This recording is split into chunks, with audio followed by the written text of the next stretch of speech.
Welcome to Barnstable Today. I'm Nick Cortez. Just a reminder that all the meetings we cover here on the show are available to view online whenever you want.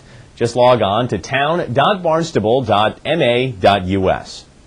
Well, last week we packed up our gear and headed out to Sandy Neck for a guided tour of the park and a lesson in the nesting habits of a number of different animal species that call Sandy Neck home.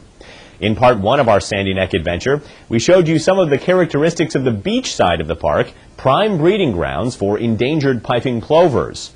Today, we take you behind the dunes and into the marsh, where diamondback terrapins, a threatened species by state guidelines, are laying their eggs. While we were out there, Sandy Neck Park Manager Nina Coleman gave us a great lesson on turtle nesting habits and what her staff does in order to protect the terrapin eggs from predation. So now we're off the beach here at Sandy Neck, and we're taking a look at turtle nests and turtle tracks. Tell us about this stuff, Nina. Okay, we're on the south side of Sandy Neck Beach. Behind me is the Great Marsh, and we're right around the Trail 2 area. And we have the diamondback terrapins coming up this time of year. They'll be coming up pretty much all summer into the beginning of August. The females come up from the marsh behind me, and they crawl up through the dunes. They pick their spot, and they dig up a hole and lay their eggs, usually about 12 eggs. And they bury it a certain way so that the monitor can determine that that's where the nest is. We then actually put a cap on the nest to keep skunks and raccoons from eating those eggs, and we just use a milk crate. Yeah, I was going to say it's a highly sophisticated capping system, yes. Highly, yes, but it works. And you'll see them if you hike on this beach. You'll see crates all over the place of both a beautiful lavender and a black crate. Is now we're using two kinds of crates. So we got a couple of shots of the turtle tracks as they're crawling to where they're going to make their nest.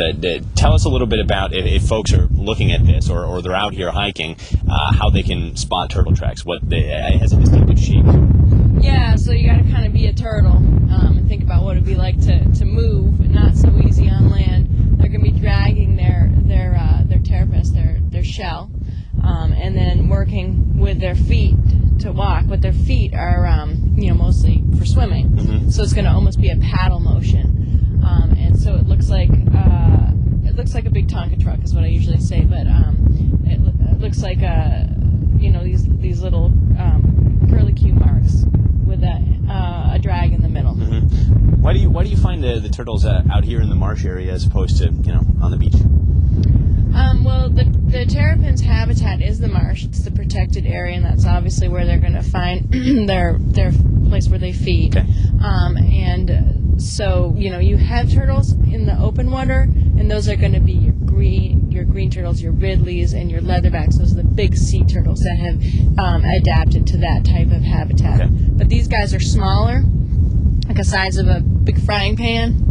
About that size, the female, and they do spend the winter in the marsh as well. They bury down into the mud in the winter, whereas those other turtles I just mentioned, those guys unfortunately go down to the south, south of here, and they're getting hit right now by this BP spill. So those animals migrate back and forth, and our diamondback terrapin population stays here. It's one thing to hear Nina describe what terrapin nests look like and how they're protected, but we got a rare treat when we met up with turtle monitor Kate Heslip, who was headed out to cap a nest that she'd found earlier that day.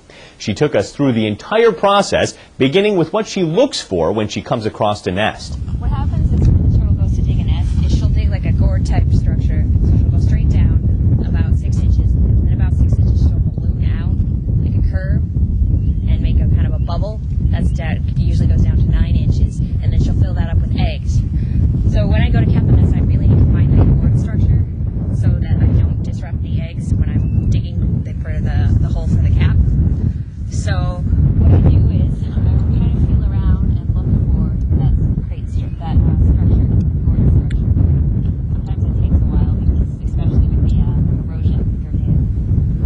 A couple minutes later, Kate locates the center of the nest and gives us a glimpse of something that you just don't see every day. A diamondback terrapin egg that's less than 1 day old.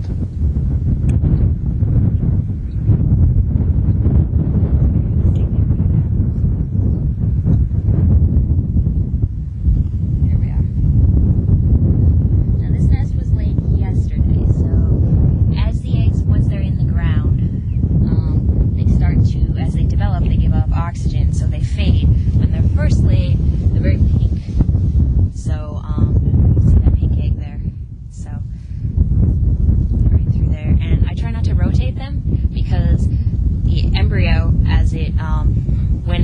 egg is laid, it's unattached, and within 48 hours of laying it, it will float and attach itself. If I rotate the egg, that attachment will break, and then it won't develop. So. After we get a good look at the egg, Kate carefully puts it back in place and sets about the work of capping the nest with a highly technical, extremely scientific lavender milk crate. So I found the center of the nest right here. Pop that little guy back in. So now that I know where that is, I'm just going to cover it up like that. Mark. And then I very repeatedly go like this. And then I dig around the outline of the crate. And if it's good wet sand like this, it usually comes away pretty quickly.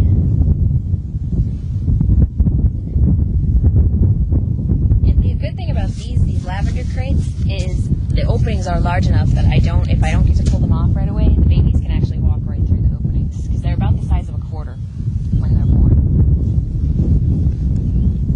How long do they incubate for?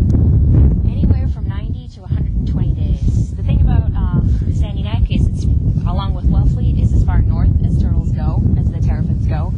So typically cooler temperatures have longer incubation periods. In Maryland, where there's a ton of terrapins, they can be ready as long as 60 days.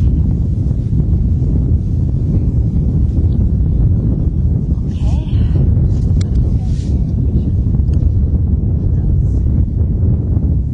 Very fancily. Back here. Leave it there for the rest of the incubation period. Such a technical and scientific way to protect turtle eggs. I know, it really is, but it does. We used to. While she was digging away, Kate gave us some other interesting facts about diamondback terrapins. Did you know that the gender of the turtles is determined by temperature?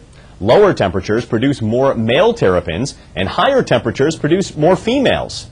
Well, if you haven't seen it already, be sure to check out the first part of our Sandy Neck tour when we spent some time on the beach side of the park. It's available to watch at the town's website. Just click on the Barnstable Today archives link and search for the June 16th episode of the show. Now, let's take a look at this week's remaining meetings. On Wednesday, June 23rd, the Zoning Board of Appeals meets in the Town Hall hearing room at 7 p.m. Preceding that, the Barnstable Recreation Commission meets in the Selectmen's Conference Room at 6 p.m. At 7 p.m., the Old Kings Highway Historic District Commission meets at the Barnstable Community Building on Route 149. On Thursday, June 24th, there's a site plan review hearing in the Town Hall hearing room at 9 a.m. Well, that's all for now. I'm Nick Cortez, and we'll see you next time on Barnstable Today.